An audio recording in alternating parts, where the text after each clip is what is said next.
The Operation Mazebreaker update to Infinity Army has arrived, bringing with it a host of new profiles and list building options.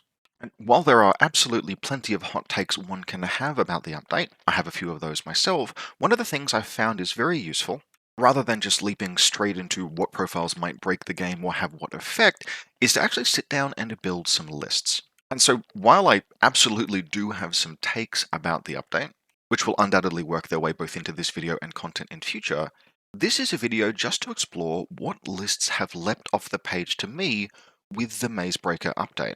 What can now happen? What is now possible? What is interesting or exciting or perhaps a little bit scary? Because it's those initial responses as they translate into lists that, at least for me, give the best guiding star about what's to come. And so in this video, we will talk briefly about how Mazebreaker has landed as a bit of an introduction, but then we'll dive into 5 lists for 4 factions that I think might serve as interesting signposts about what's to come and which I'm interested or excited to play. So just at a high level, what has the Mazebreaker update brought us? Well, largest and most obvious are that Operations Subsection and Jurisdictional Command of Corregidor have both seen major updates, significant additions and profile reworks, which have also flowed into their respective generic factions in the form of Nomads and Aleph. There are also a bunch of small changes that have occurred, a few tweaks to specific profiles, PanOceanian blockers who've received a small nerf, and Major Luna who received a pretty significant buff, both stand out, and then there's been an across-the-board reduction in points cost, a small reduction to breaker weapons, and a large cost reduction to viral weapons, both of which are really welcome. Viral in particular is a weapon type that for narrative reasons got adjusted in N5. The adjustment to change how they interact with profiles with structure, make them less powerful against profiles with structure who might not be susceptible to viruses, made absolute narrative sense, but it absolutely also made all viral weapons a fair bit worse, and a small cost reduction actually opens up quite a lot in terms of making profiles that were perhaps a little bit borderline now kind of viable and interesting. Those changes I'm all pretty broadly positive on.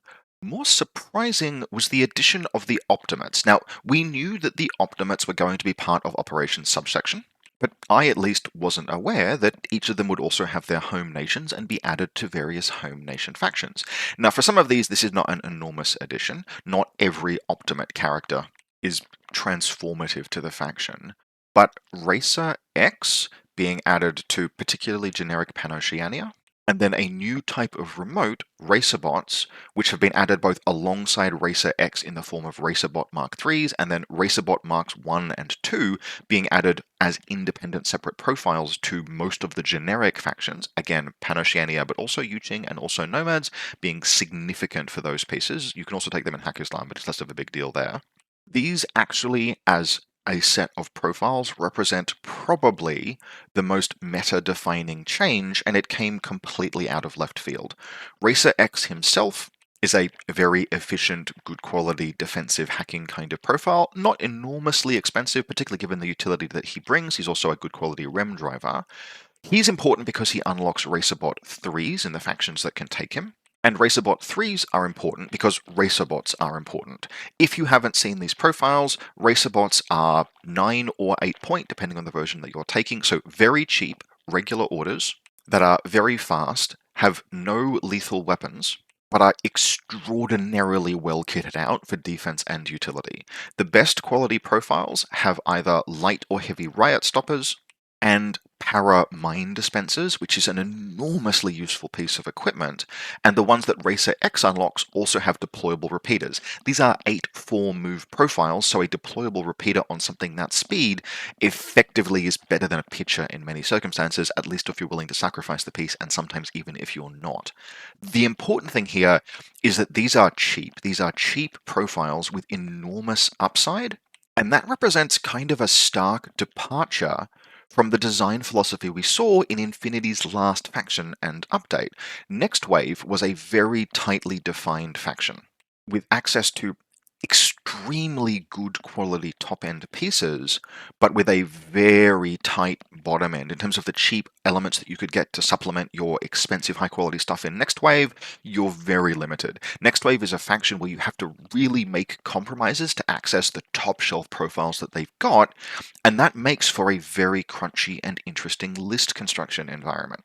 The strongest stuff in Next Wave can absolutely feel unfair in a kind of positive connotation sort of way. It feels really good and really strong, but Next Wave players have to work extraordinarily hard in order to access those profiles, to the point that my hot take, and this is a caution against hot take, on Next Wave was actually that they might be over-constrained, and I'm honestly not actually sure that's true, as players have really gotten into them and gotten to grips with how Next Wave is balanced.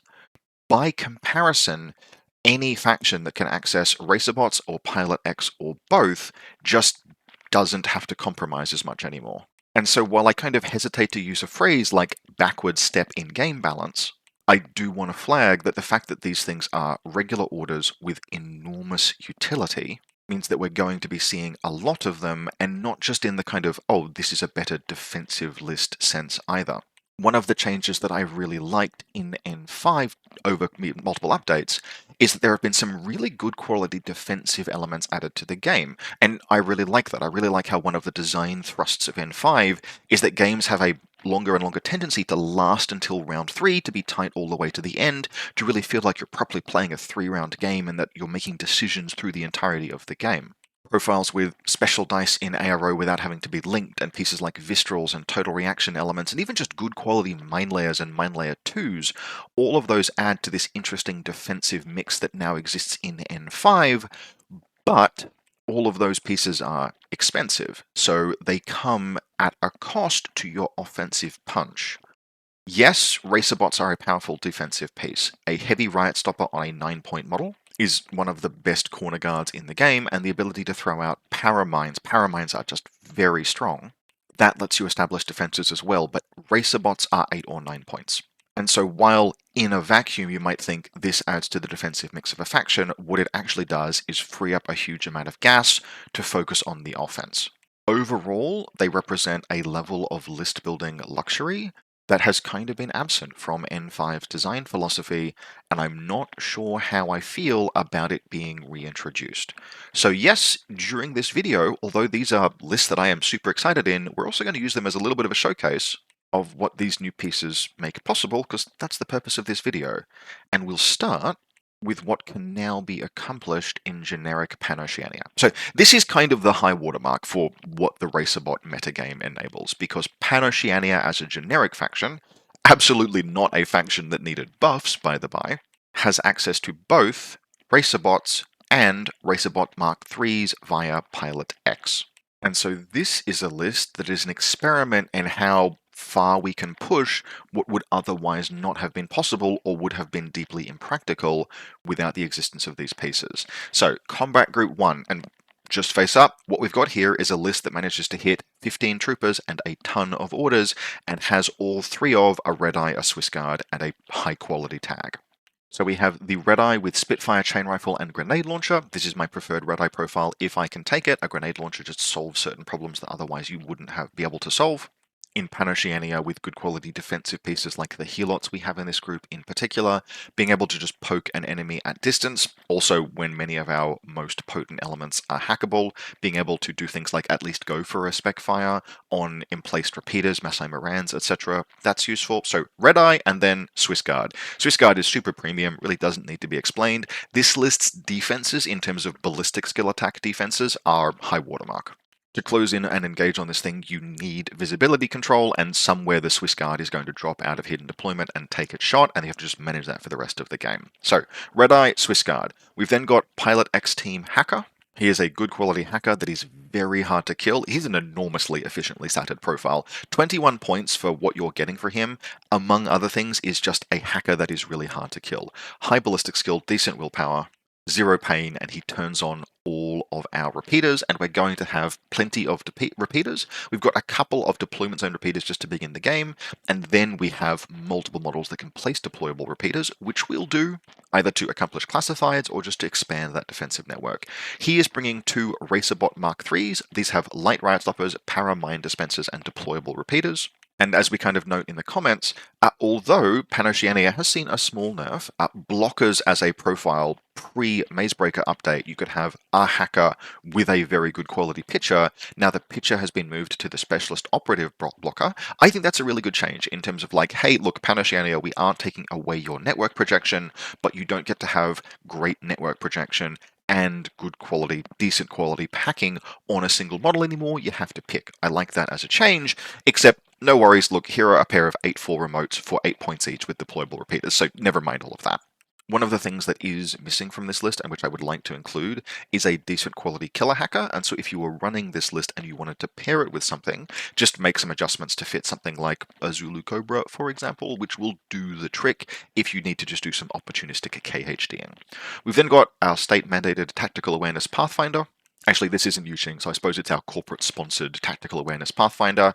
We need to be able to do objectives with this list. We've spent an awful lot of points on things that just kill things, and so the Pathfinder is very much essential. Like, we are light on button pressing in this list, so the Pathfinder really does need to be present. We've got a Motorized Bounty Hunter, partly because they're just good value, but also because in a list where you have a Red Eye and a Tick Belang as very high quality offensive pieces, in addition to having the Red Eye's grenade launcher, we just need something that can punch through a repeater net occasionally. The Motorized Bounty Hunter is fast, disposable, and unhackable, and so its job is to do things like take down Massai Morans or deployed repeaters to enable the hackable elements to move forward aggressively.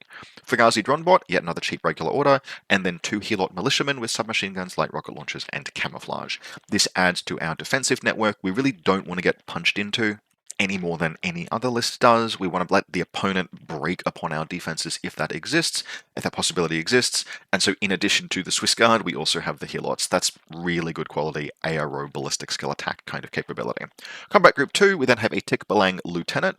Again, another thing that you could consider adding to this list if you wanted to, trim some stuff down somewhere, maybe go a little bit less ham on the high watermark pieces, is Chain of Command. PanOceania have very cheap Chain of Command with upside, so there's nothing at all wrong with putting either you could run a Bolt Duo and get Chain of Command that way. That would necessitate cutting the Red Eye, for example, or maybe the Swiss. You'd very easily afford it if you cut the Swiss, but don't cut the Swiss because it slaps. Or we can just try and squeeze in a Magistrate. We then have, oh look, it's 2 Racerbots with heavy riot stoppers and mine dispensers, a Mulebot. Now the Mulebot I actually don't think is essential. You can look at all this and be like, there's so many disposable things, surely you want baggage. And while yes, baggage is nice to reload those, we've got so many mine dispensers in this list. Like, if you have fired mine dispensers more than 4 times over the course of a game, you do have to confront the possibility that actually maybe that was just too many mines and you needed an alternate plan to accomplish things. I actually don't know if you need baggage in this list, but for 8 points the price was right. It rounds the list out to 300. It's another deployment zone repeater, and hey, maybe we will reload some of these rather than just moving on to another Racerbot to fire off mines from it instead. Then we have a Tech Bee. You really want a Gizmo kit in any list with a tag, any list with a flyer, and obviously she adds a little bit to the Tick Belang survivability, durability. You will almost always reserve both orders and Speedball to make sure that the Tick Belang stays up. It's the most important piece, but as a plan B, there's nothing wrong with the fact that the Tech Bee has a Gizmo kit and boosts Gizmo kits on the Tick Belang. Mostly we're planning to be aggressive, and then like the Tick Belang will absolutely do work, and then we will use the huge number of orders that it has to always pull it back to safety. It should always be aggressively hiding behind all of the pieces that are so strong in ARO in this list, but if it gets dropped a repeater on it and then isolated, that's a clean way to put this list in Loss of Lieutenant for a turn, which frankly I think it can play through. Like, if this list goes into Loss of Lieutenant, you're just like, well, okay, I hope that those Racerbots can productively spend their orders by firing off mine dispensers or placing deployable repeaters, but it's better to not have to play through Loss of Lieutenant if you don't have to, and so lots of effort will go into keeping the Tick Belang safe with distance and safe with the buff from the Tech Bee, etc., and then otherwise just hiding behind all of the guns. While I think this list is very, very strong. We do have to acknowledge that there are limitations to it, and if you were going to an event, you would want to consider maybe some ways that you could adjust this. The first is that you need to consider your specialist balance very carefully, and whether or not Pilot X and the Pathfinder and the Tech B and the Tick Belang's Crabot are enough to accomplish the goals of the mission. In some cases they will be, in many cases they will be, in some cases they won't. The other thing to note about lists like this is that I have played against variations of them, and they do have a higher tendency than you would think to kind of shoot their shot. While there are a lot of very good quality pieces in the sense of good quality relative to their points cost in this list, it is still a list that is really heavily focused around maybe 5 models that you actually expect to spend multiple orders on in active turn. In Combat Group 1, we will absolutely spend orders on the Red Eye, and we will sometimes spend active turn orders on the Swiss Guard, and then as we need to, the Pathfinder and the Motorized Bounty Hunter will take orders as well, but that's kind of it. Pilot X often won't be moving forward, and then in Combat Group 2, it's pretty much all about the Tick Belang, with spare orders being spent by the Tech B, the Racer Bots in both combat groups. And so even though this list actually has an awful lot of orders in it, 3 irregulars is a little high but manageable, but 2 Tackaware and 2 Lieutenant comfortably makes up for it. If you're just not in a position where, especially like if the Motorized Bounty Hunter as attacked killed something and died, and you're not in a position where the Tick Belang and Red Eye are the problem solvers that you need, you often have to spend like quite a lot of orders making other plays happen. And there aren't really clean playmakers in this list if you can't suppress your opponent with big guns. Especially notable in terms of a piece that is lacking from this list is the exceptional quality for points cost 13-point Forward Observer Fennec, which among other things is just access to some of the cheapest disco balls in the game and just gives you lines of play if, as a PanOceanian player, actually the solution is not ballistic skill attack. So while I think this list is grossly exceptionally powerful and that like a Tick Belang is just really, really good, there are things that you could open up by cutting the Tick Belang. If you cut the Tick Belang for a Magistrate Lieutenant that just hang out on the back table edge, you would easily have points to trade out some of these pieces for a Bolt Duo, Fennex, Camo, or drop elements that give you lines of play. Like, there's lots of ways that you can make this work, and at that point you begin to deviate back toward a pre-update PanOceanian list, which is still one of the best factions in the game. But if you want to take advantage of the Mazebreaker update to just really flex the level of power that is possible, this is some pretty good shit, and I would absolutely play it. Our next list, as a nice mirror to PanOceania, is for Yuqing, and this is really much more modest in its ambitions, but I haven't played Yuqing in a while, and I'm kind of excited to try something like this. A lot of the pieces in this really are just building off of the existing Yuqing good stuff pile.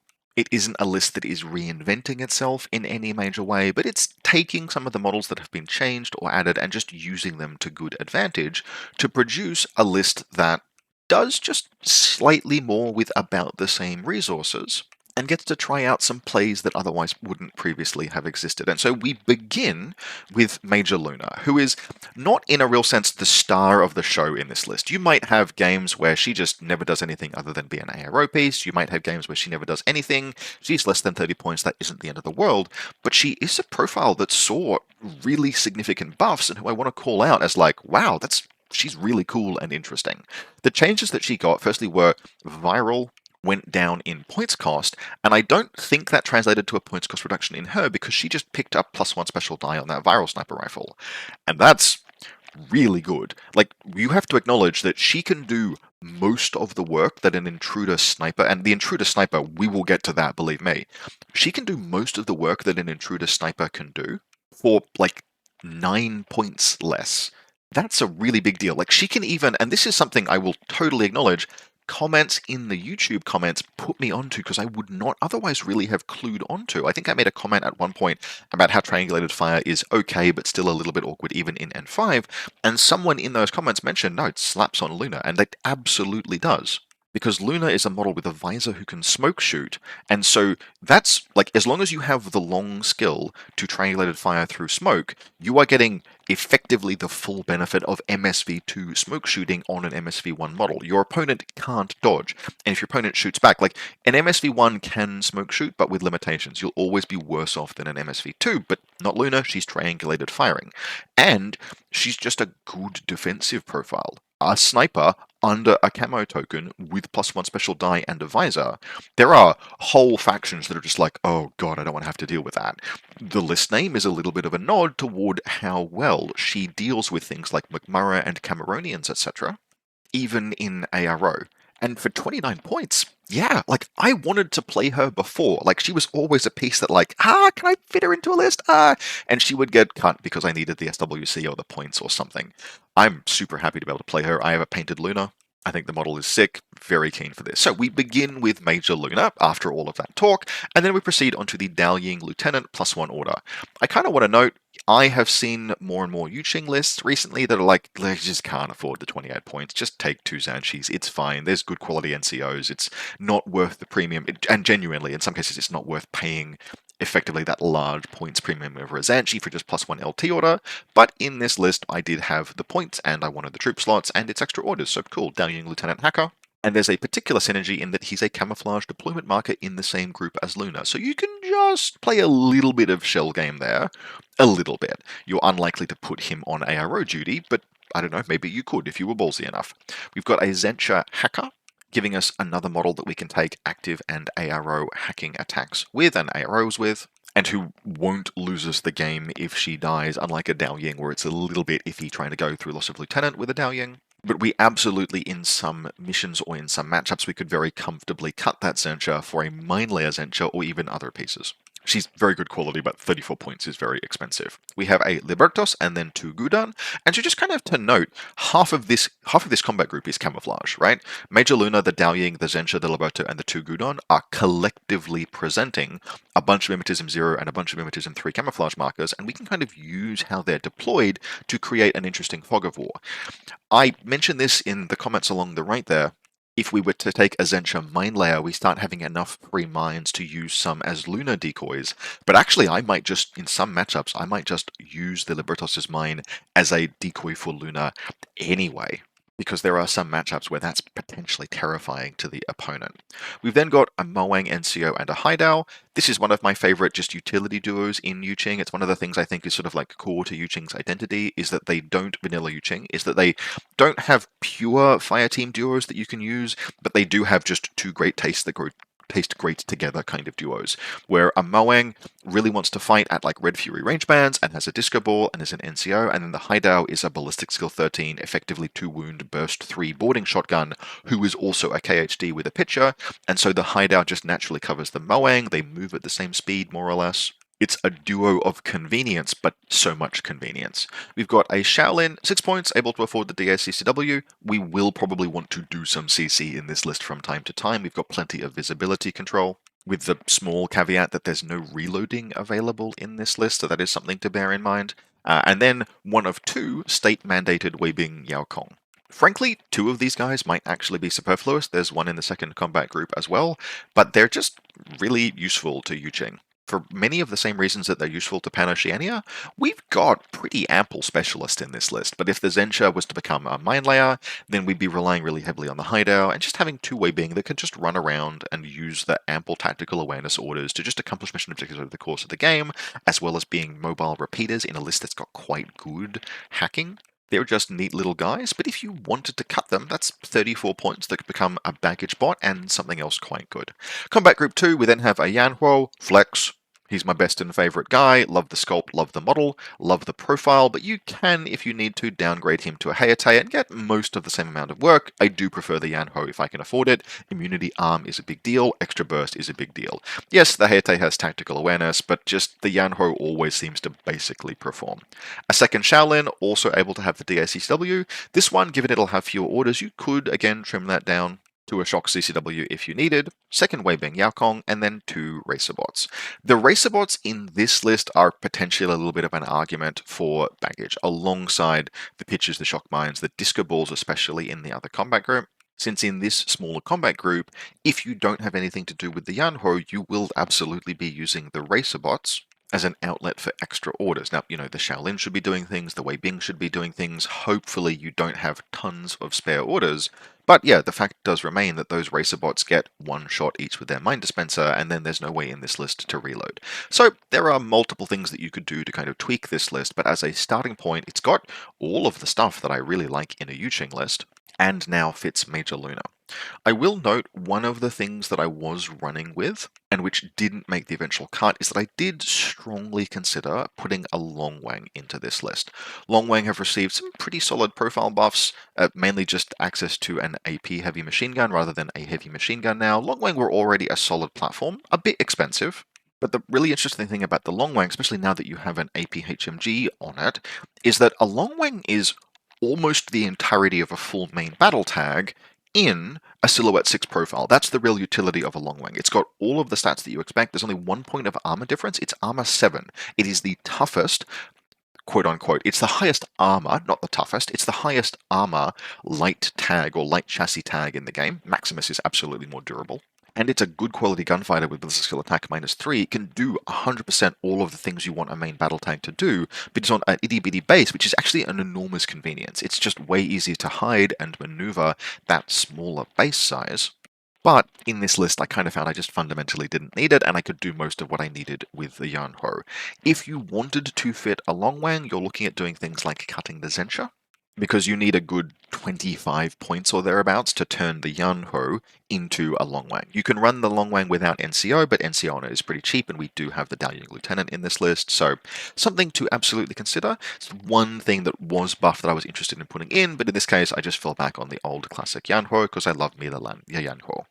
Pretty much all of the lists that we will showcase, I think, aren't like final versions of anything. They are signpost lists that you would refine with practice and play. I have played none of these, although I will be getting a game after this video. And this list in particular, I think there are a lot of things that you could potentially flex depending on what you felt the list needed to do. Now, from here, we get to Nomads. Vanilla Nomads, in point of fact. And you're like, well, that's a bit weird, Rob. Surely, with the Operation Mazebreaker update bringing an update to Corregidor, we should be doing a Corregidor list. And yeah, I tried to write some Corregidor lists, and I kind of liked them. You can do a few interesting things with Deep Space, and a few more really interesting things with Ground Force. And I let that cook for a day or two without even looking at what changes had happened to generic Nomads, and then, out of curiosity, I went and looked at generic Nomads. And all of the good Corregidor profiles are there, along with all of the previous good stuff that was there. And so, like, well, damn, I guess. I'm a generic Nomads player again. It's been a while, boys. I'm glad to be back. And it's for that reason that we actually have 2 generic Nomad lists on display here, each of them kind of doing a slightly different thing. There'll be a lot of common territory, which is why we really sort of said at the beginning of this is 4 or 5 lists. We're throwing 2 variations of Nomad lists at you. They'll be very common in their elements, but with some variations. The second one is a little bit of a meme, but only a little bit. This version of the list kind of started with wanting to explore an interesting new lieutenant profile option that has been added with Corregidor and which has made its way into generic Nomads, which is the Territorial Lieutenant Engineer. You can see that there at the very bottom of Combat Group 2, and why that is really interesting is that it is an engineer, admittedly not massive willpower, but we've got command tokens for a reason, with tactical awareness and plus the lieutenant order, which means that you have 2 orders every single round that you can just comfortably dedicate to reconstituting downed remote presence or other remote pieces. Now, whether or not that is worth the 31 points that you're paying for it plus the Zonboard, I don't know yet, I have to play.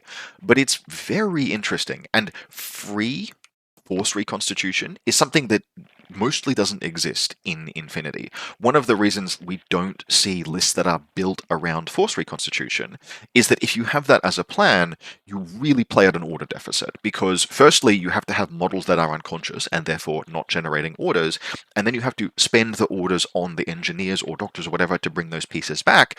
And so even though you can make it kind of like, it is very effective in some cases to put the order tax on your opponent of putting pieces down over and over, that order tax really is just, it's often more of an even trade than you would like. Thunderbolt Total Reaction Bot stands up, Thunderbolt Total Reaction Bot stands down, it costs you 1 order to repair, it costs your opponent 1 order to put down, but it's not generating any orders the entire game for you. The Territorial Engineer Lieutenant addresses that. It gives you 2 free orders worth of force reconstitution every round, and that's very interesting.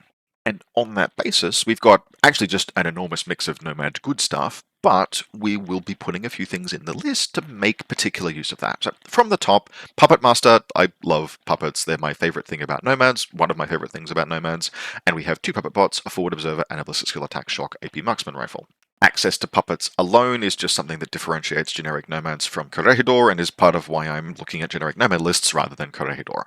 We've then got the Territorial Specialist Operative Red Fury. Now, what we are giving up here is something that Corregidor can do, which is a very, very appealing duo between a Territorial and a Dactari. The Dactari makes fantastic use of the Territorial's crit immunity to just be always able to bring it back from unconsciousness if need be, while providing +1 special die, which is really good. But the fact kind of remains that the Territorial does not strictly need any of that to be very effective. Yes, it's a single wound medium infantry. Yes, if we want to bring it back in this list, we have to use a speedball, but it's a specialist operative with tactical awareness and fantastic gunfighting for 32 points.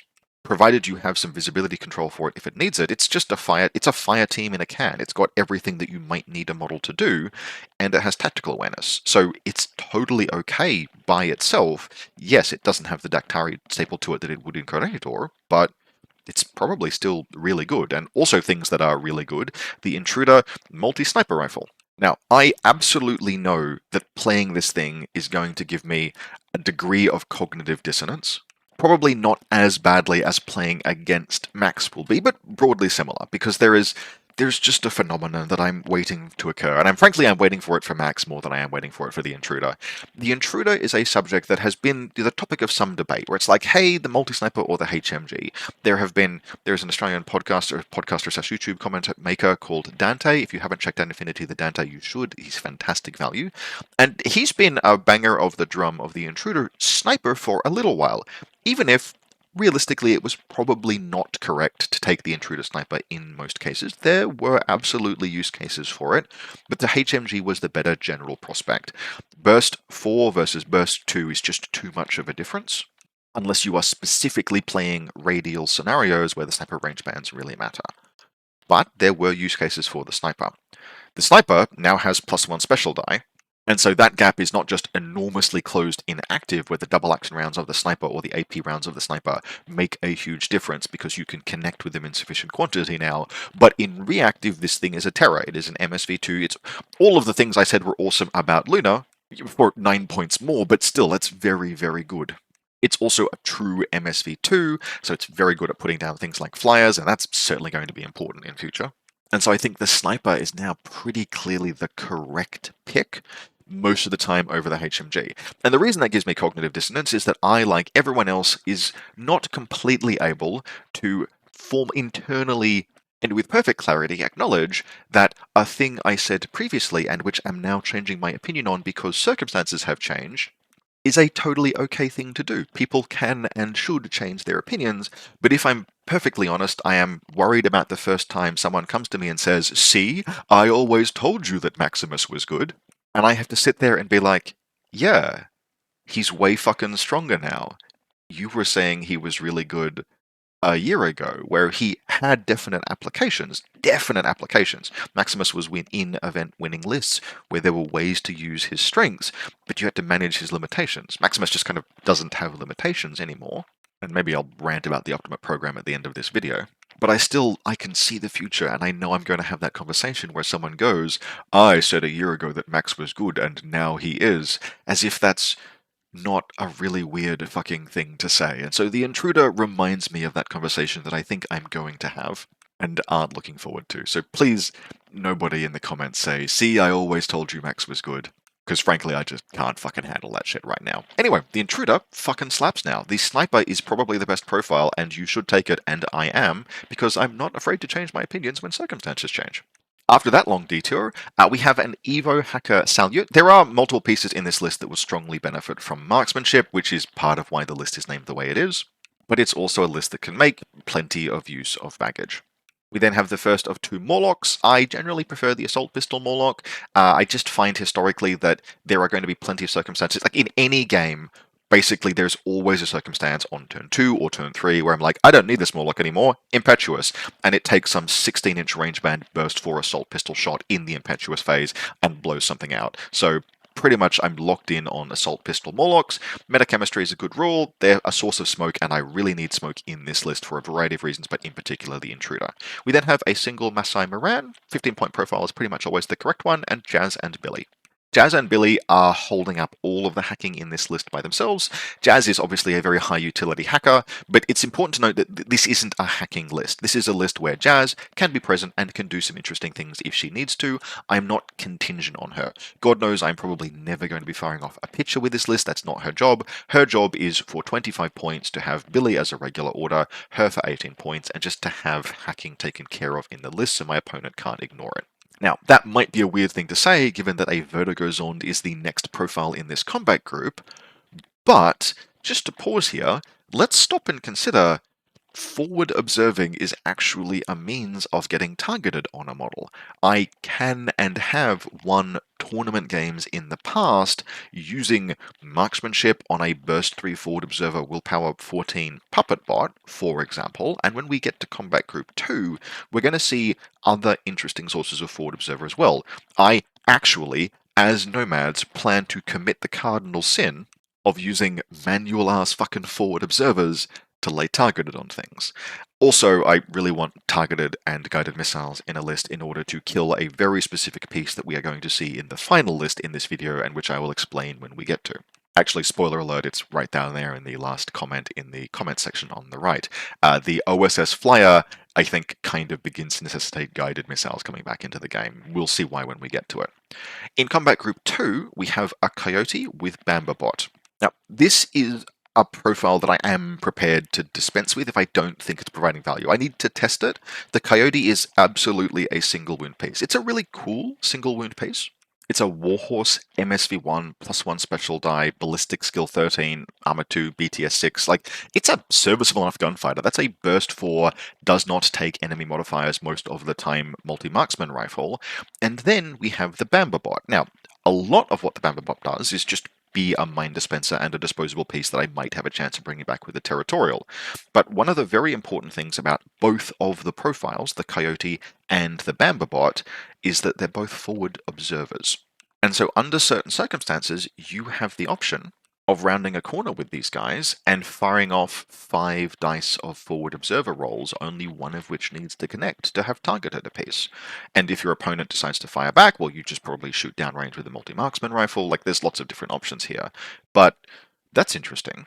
And probably, I think, very important. Like, you look at the Bambabot profile and you go, well, the Bambabot's got a chain rifle and a mine dispenser. I'm not fighting at 24 inches with it if the Coyote is firing off his marksman rifle. But no, you should do that. You should just take forward observer shots. What's your opponent going to do? They have to just kind of let you do that because they probably have to face-to-face roll the Coyote. And that's very interesting. Now, there are some really good quality pieces we could get for the 33 points that Coyote costs, but we're going to give that a shot in the first instance. Also a little expensive, a little experimental, I guess, is we have the Stempler Zond profile that's been added for 22.1. This is not sure if it's good, but I think it probably is. It's a Ballistic Skill 12 Burst 3 Thunderbolt that is doing nothing particularly special without marksmanship, but with marksmanship that's totally fine. And it still has all of the benefits that a Stempler Zond with tactical awareness. Like, I'm paying 17 points for a Pathfinder in PanOceania, 17 points for 2 different Weibing in Yuching. I'm totally fine doing the same thing in Nomads, but then stapling an actual gun to it and a decent ballistic score for another 5 points. Especially since one of those 5 points is paying for Climbing Plus, and you can really make use of a good quality Climbing Plus gun. It might do nothing, but worst case, it's still a remote presence remote that I can pick back up with a Territorial Lieutenant. Again, we're making lots of things happen with this list. That Territorial Lieutenant is a big part of why we're playing some of these pieces, and the reaction Zond is the same.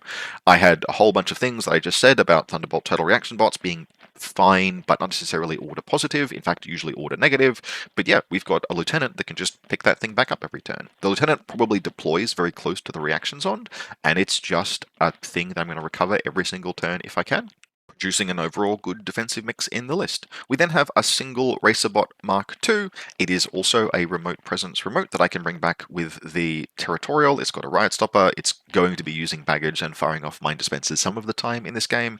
And then just a second Morlock, whose job will probably most of the time be to be throwing smoke for the Intruder.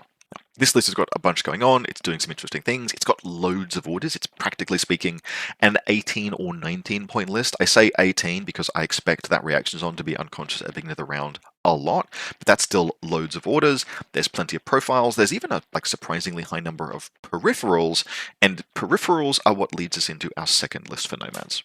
Now, this list is like 20% meme, but only 20%. It's doing many of the same things that the first list does, but whenever I am given a chance to spit in the face of the tactical window, that's the 15 trooper restriction, with as many peripherals as I can, I will take that. And so this list runs the same Puppet Master package, and then it fits a Bearcat. I probably don't need to explain why, but Bearcats are very, very good. And we're even able to afford the Evo Hacker to give it a better chance to land in this list. We have the same Territorial Red Fury, the same Salute Evo Hacker, a Morlock, a Vertigo Zond, but we will actually probably be doing, in addition to some manual forward observing, plenty of hacking in this list, because then, rather than having our previous hacker, non-hacker Territorial Lieutenant, we have Interventor KHD, Interventor Lieutenant. These are good. I'm happy to have them back in the list. There are some real high watermark hackers in the game right now, and few of the things that can go toe-to-toe with them, like amongst the only things that can actually potentially hang in a metagame where Deferson and the Asura exist are Interventors. And so, boom, there they go. We've then got the Chimera. Now, the Chimera is in this list in large part because how many models do I have on the table? Tactical window, get fucked, have 20 individual game pieces. But also because I really need to learn how to play her. I never fully learned how to properly maneuver a Chimera to my satisfaction, and so look, maybe this time I will finally learn. We've then got a Racer Bot, and then in Combat Group 2, we've popped the Intruder into this combat group this time around. Masai Moran, Coyote, another Racer Bot, and the Morlock, doing kind of the same things we were saying would be done in Combat Group 1 with some of those pieces, and Combat Group 2 with some of those pieces in the other list. Now, practically speaking, what do I expect from this list? That I will play with it, that I will try and make the Pupniks work, I will not quite get the hang of them again, and I'll flip the table, metaphorically speaking, inside my own mind, and go back to spending those 19 points on something else. But as a starting point, this is a list I'm going to have a game with this afternoon, because so many different profiles. It's good fun, it's the kind of thing that I like, and there's certainly a lot of gas going on in there. I'm actually really excited for Vanilla Nomads. And just seeing what I can accomplish with all of these things, even if, look, if I'm being honest, that Chimera should probably be in this list, that Chimera should probably be a Dactari, because this list, more than the other one, has an awful lot of pieces with wounds that it might be worth being able to pick up over the course of the game, and a Speedball only goes so far. Our last and final list has to be an OSS list because unlike the Nomad Corregidor distinction, although plenty of things from OSS have moved into Vanilla Aleph, and Vanilla Aleph looks really strong now, Operations is probably where it's at, and it is very good. A little bit like with PanOceania, frankly kind of more in some respects. Operation Subsection was one of those factions that used to have to... Frankly, it had plenty of stuff at the cheap end that it could take, but Operation Subsection, like, it had Netrods, it had Lamed Rebots, like, you could fill out your order pool if you needed to. It wasn't like a Next Wave style faction where the bottom end was really constrained. But Operations was a faction where you wanted to take things kind of in the top end, and that put its own constraint. Like, Operation Subsection was kind of the Asura faction before, and we're not running an Asura here. She's expensive as fuck, and I don't need her to get maximal performance out of this list. This list instead is leaning on some of the things that I think are most powerful about the update, and then I'm using the awesome and powerful and cheap subsidized bottom end of the faction to still fit a vanity piece. I'm not even sure it's a vanity piece, but we have Dart in this list alongside everything else. Dart with the Houndbot.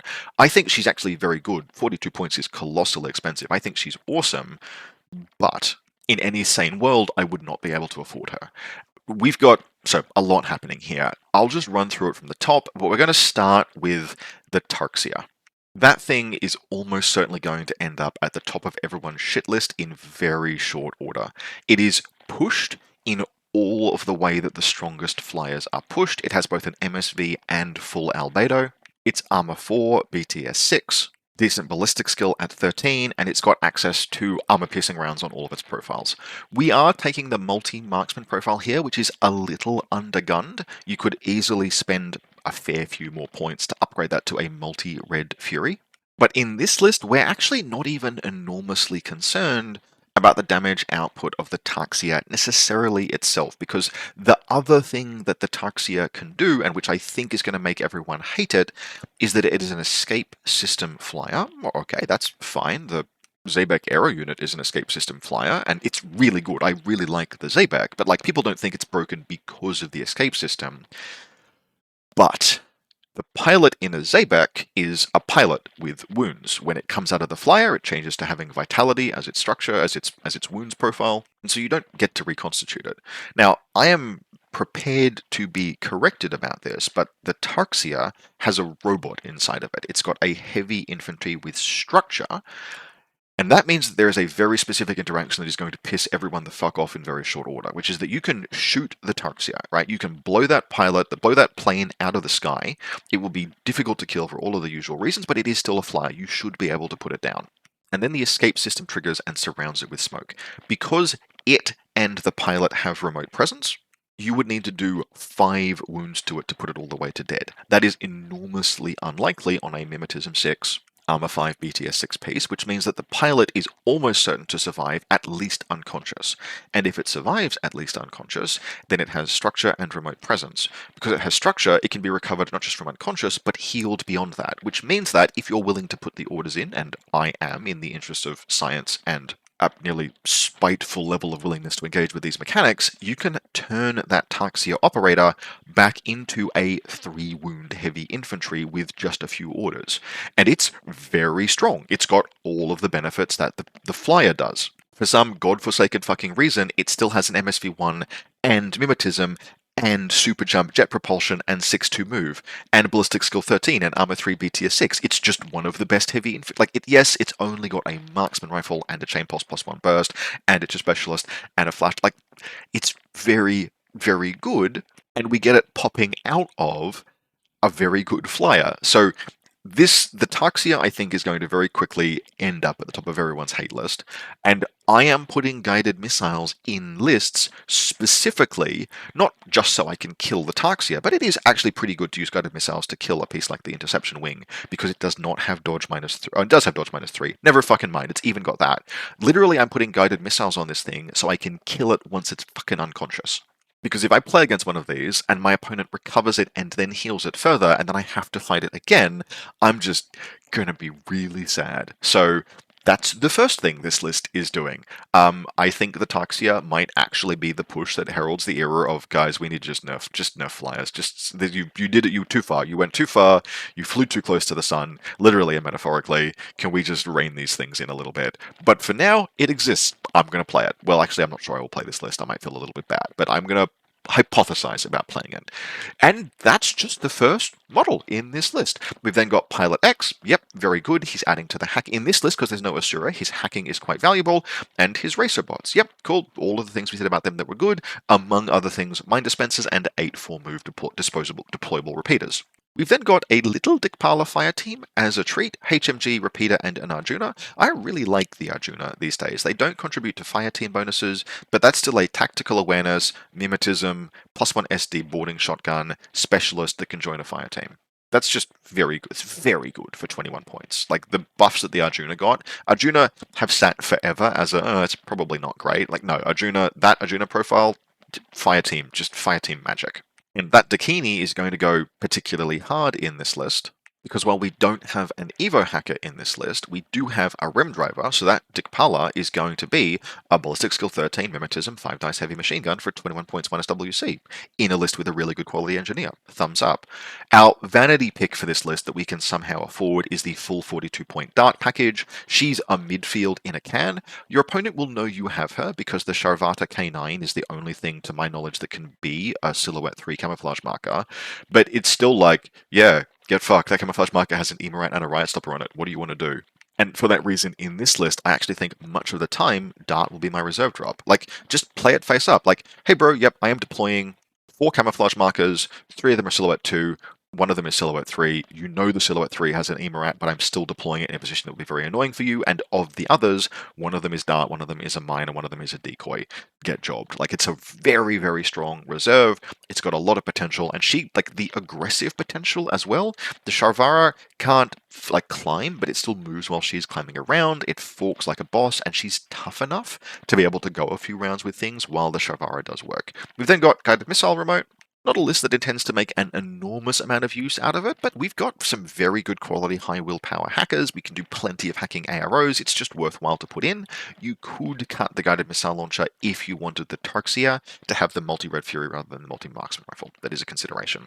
Then a Netrod, Combat Group 2, the full proxy package. Now, much of this will be familiar. The engineer is a 13-point willpower 13 engineer. That seems really good. Surely that's single wound. Nope, no wound incapacitation, mimetism 3, ballistic skill 13. One of the best profiles in the game. Proxies have been insanely cracked for editions now, and the hacker with hacking device is a willpower 15 hacker in the midfield with mimetism -6, no wound incapacitation under camouflage. And then we get to the Proxy Mark IV, which saw a serious glow up. Now, I don't think proxies needed buffs, but if you were going to buff I really don't think that post-humans needed buffs. Jesus, I don't. But if you were going to buff proxies, then yeah, the Proxy Mark IV was the one that was never really taken. You tended to take the engineer because in OSS it was just outstanding to have a cheap engineer for like that high quality for that few points, and then you'd take other proxies that were useful. And the Mark IV, the HRL profile would see some play as like a disposable element, but it really did suck down your SWC in particular. And the HMG was never seen. Well, the HMG is going to fucking be seen now because it picked up ballistic skill attack -3 and immunity AP. And I think it even went up a point of ballistic skill. It's ballistic skill 14 now. Like, Jesus, that is a Janissary for 8 points cheaper that doesn't use a combat group slot and has +1 armor and has immunity AP.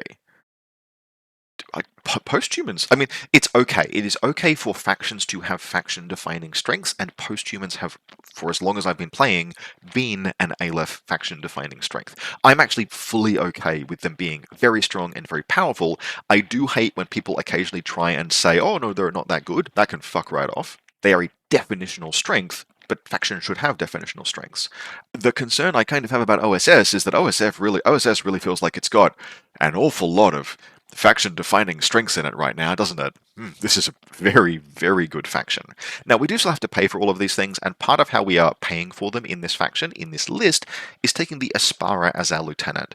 I'm not really concerned about that at all. She is cheap with tons of upside.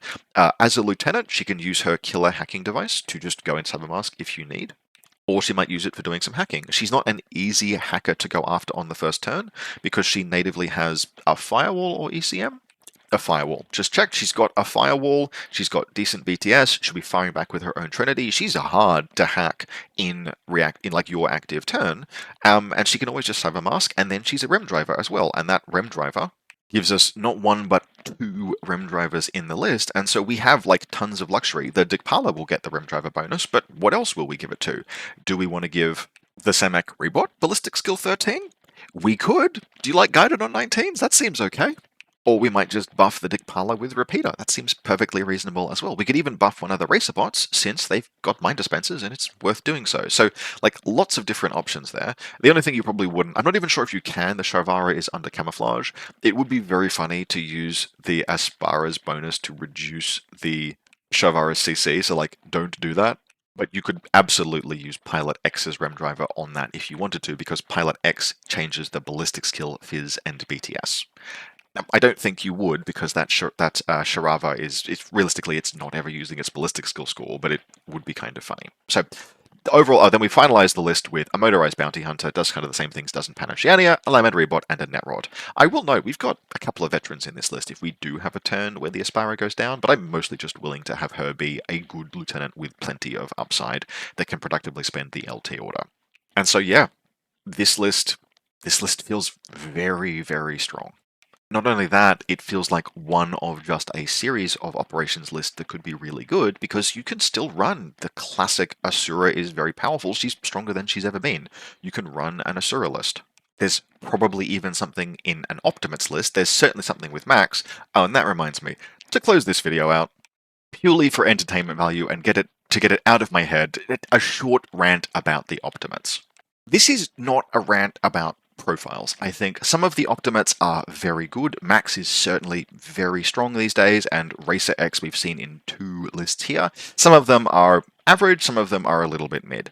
The Hackerslam Doctor is certainly definitely only a sometimes piece. Johnny Cow in Yuching is, I'll try lists with him in White Banner, is worth at least experimenting. But I think most of the Optimates will be of mixed quality. Max is fantastic, Racer X is fantastic. The profiles I'm not so fussed about. This is more of a narrative rant, because I haven't even seen the models other than Max exactly. I've just read the names and looked at the profiles, and I fucking hate them. But I need to stress that I kind of hate them in a positive connotation kind of sense. Good quality art should evoke an emotional response, and the Optimates meet that definition, because I read every one of those names and just go, wow, you sound like a fucking wanker. Like, I literally cannot pronounce the names of most of these characters without accompanying it by an eye roll and a dismissive wanking gesture. These aren't Infinity profiles, these are LinkedIn profiles. Maximus, Hexadome Legend and Optimate, Pilot X, Light Speeder of the Optimates, Gene Philosopher, fuck off! And I mean that in a way that is as complimentary as possible to the designers of these characters who have evoked a response in me. Because it is hard to design a character that you're kind of allowed to love to hate.